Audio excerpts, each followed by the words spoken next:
జెడ్బీ9 news కి స్వాగతం। పెద్దపల్లి జిల్లా కొందనపల్లి గ్రామం అంతర్గం మండల కేంద్రం అక్బర్ నగర్ వెల్కమ్ బోర్డు వద్ద మరియు గోదావరి కనిలో మాదిగ ఎంఆర్పీఎస్ ఎంఎస్పీ అనుబంధ సంఘాల ఆధ్వర్యంలో అమరవీరుల దినోత్సవం నిర్వహించుకుని ఘనంగా నివాళులర్పించారు। ఈ కార్యక్రమానికి ఎంఆర్పీఎస్ అనుబంధ ఎంఎస్పీ మహాజన సోషలిస్టు పార్టీ పెద్దపల్లి జిల్లా అధికారి ప్రతినిధి కొండల రాజేంద్ర కుమార్ మాదిగ హాజరై అమరవీరుల చిత్రపటాలకు నివాళులర్పించారు। ఈ కార్యక్రమంలో ఎంఆర్పీఎస్ ఎంఎస్పీ పెద్దపల్లి జిల్లా అధికార ప్రతినిధి కొండల రాజేంద్ర కుమార్ మాదిగతో పాటు ఎంఆర్పీఎస్ ఎంఎస్పీ నాయకులు తదితరులు పాల్గొన్నారు। నెంబర్ 2 జెడ్బీ9 న్యూస్ రామగుండం నియోజకవర్గంలోని ఎమ్మెల్యే రాజ్ ఠాకూర్ ఈ యొక్క అమరులైన మేధావులకు ఈరోజు నివాళులు అర్పించడం జరుగుతుంది। ఏదైతే ఎస్సీ ఏబిసిడి వర్గీకరణ కోసం గౌరవనీయులు పద్మశ్రీ మందకృష్ణ మాదిగ గారు తలపెట్టినటువంటి మాదిగ దండోరా ఉద్యమం 1994 ఈదుమూడి గ్రామం ప్రకాశం జిల్లాలో ఆవిర్భవించింది। ఆ రోజు నుంచి ఎస్సీ వర్గీకరణ జరిగితే పలు రాజకీయంగా కానీ విద్యాగాల్లో కానీ అన్ని రంగాలలో వర్గీకరణ అయితే 59 కులాలకు సమాన న్యాయం జరుగుతుందనే ఒక ఉద్దేశంతో ఎస్సీ ఏబిసిడి వర్గీకరణ అనేది మొదలుపెట్టడం జరిగింది। అందులో భాగంగా ఎవరైతే ఈ యొక్క ఏబిసిడి వర్గీకరణలో ఈ వర్గీకరణ జరగడం వల్ల భావితరాలకు ముందు భవిష్యత్తులో మన పిల్లలకు అందరికీ కూడా ఉద్యోగ అన్ని రంగాలలో స్థానం కల్పిస్తుందని చెప్పేసి దానికి ఎంతోమంది కృషి చేయడం జరిగింది, ఎన్నో ఉద్యమాలు చేయడం జరిగింది। అందులో భాగంగా కొన్ని ధర్నాలలో కొంతమంది వీరమరణం పొందడం జరిగింది। అదేవిధంగా గాంధీ భవన్లో సురేందర్ మాదిగ చనిపోవడం జరిగింది। ఈ యొక్క ఏదైతే మందకృష్ణ మాదిగ గారు ఆమరణ నిరాహార దీక్ష చేస్తున్న సమయంలో ఒక 10-13 రోజుల వ్యవధిలో జరిగిన తర్వాత మందకృష్ణ మాదిగ గారికి ఏమైనా అయిపోతుందని చెప్పేసి చాలామంది గాంధీ భవన్ ముట్టడించడం జరిగింది। అందులో భాగంగా తను పెట్రోల్ పోసుకొని కాలబెట్టుకోవడం జరిగింది। ఆ సురేందర్ మాదిగ మొత్తం కాలిపోయి పచ్చి ముద్దగా అయిపోయిన సమయంలో మందకృష్ణ మాదిగ గారు పరామర్శించడానికి వెళ్ళినప్పుడు తను కంప్లీట్ కళ్ళు కూడా కాలిపోయినాయి, చూడలేని పరిస్థితిలో ఉన్నాడు। మందకృష్ణ మాదిగ గారు పోయి పరామర్శించే టైంలో తను ఆ సంఘటన చూసి ఏడవడం జరిగింది।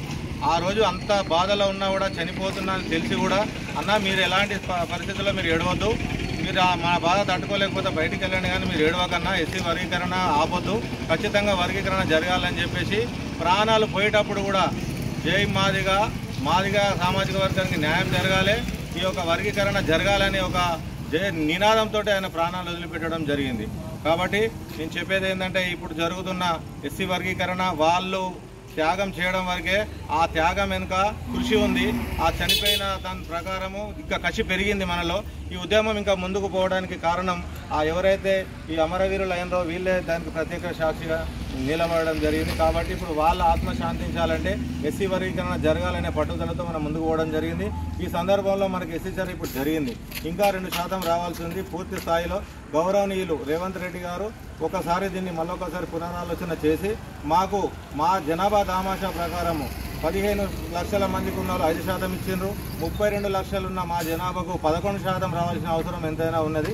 దీన్ని మరొకసారి పరిశీలన చేసి మా జనాభా దామాషా ప్రకారం మాకు న్యాయం చేయాలని చెప్పేసి ఈ సందర్భంగా తెలియజేస్తున్నాను। మాకు వర్గీకరణ పూర్తి స్థాయిలో వచ్చినప్పుడే మాకు ఈ యొక్క నివాళులు మేము ఇప్పుడు ఇక్కడ అమరులకు నివాళులు అర్పిస్తున్నాము, వాళ్ళకి నిజమైన ఆత్మశాంతి జరుగుతుందని చెప్పేసి ఈ సందర్భంగా తెలియజేస్తూ మాకు మరొకసారి మీరు సీఎం గారు మీరు ఆలోచించాలి, మాకు కాంగ్రెస్ ప్రభుత్వం మీద నమ్మకం ఉన్నది। ఎందుకంటే గతంలో కూడా రేవంత్ రెడ్డి గారు ఎన్నో పలు మార్గాల్లో మాదిగ సామాజిక వర్గాన్ని నన్ను గెలిపించిందని చెప్పిన సందర్భాలు ఉన్నాయి।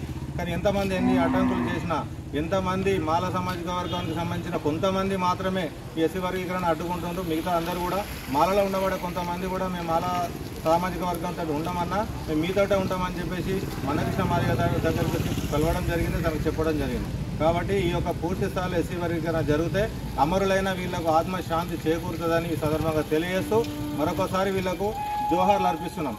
అమర వీరులకు, అమర వీరులకు, మాదిగ అమర వీరులకు జోహార్ జోహార్। ఓకే, జై మాదిగ, జై మందకృష్ణ మాదిగ।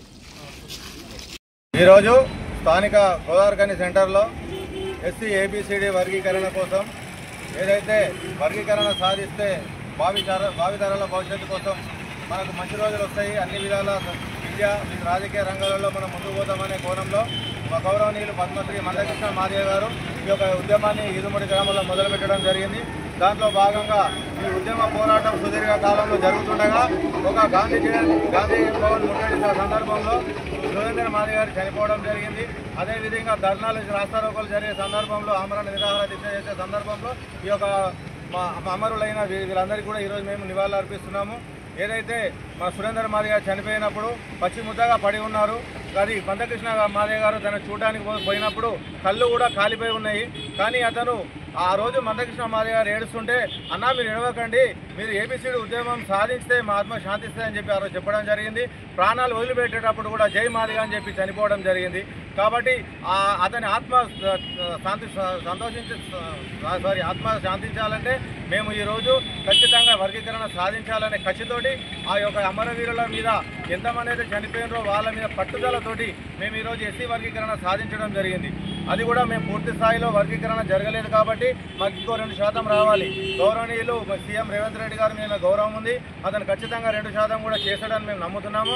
కాబట్టి తొందరగా పూర్తి స్థాయిలో వర్గీకరణ సాధించినప్పుడే ఈ యొక్క అమరవీరులకు ఆత్మశాంతి చేకూరుతుందని చెప్పేసి ఈ సందర్భంగా తెలియజేస్తూ, ఏదైతే మాదిగ ఉపకులాలు 59 కులాలకు సమాన న్యాయం జరగాలని చెప్పేసి కృష్ణమాదేవి గారు, పద్మశ్రీ మందకృష్ణ మాదేవి గారు ఏదైతే కోరుచున్నారో వాళ్ళ ఉద్యమం తూచా తప్పకుండా తను ఏ పిలిపించినా కూడా మేము ఎలాంటి పిలిపించినా కూడా తూచా తప్పకుండా మేము పాటిస్తాము. వర్గీకరణ కోసం ఇంకెంత దూరమైన పూర్తి స్థాయిలో వర్గీకరణ జరగడం కోసం ఇంకెంత దూరమైన పోతామని చెప్పేసి ఈ సందర్భంగా తెలియజేస్తూ మరొకసారి ఈ అమరవీరులకు నివాళులు అర్పిస్తున్నాం. జై మాదిగా, మందకృష్ణ మాదేవి గారి నాయకత్వం.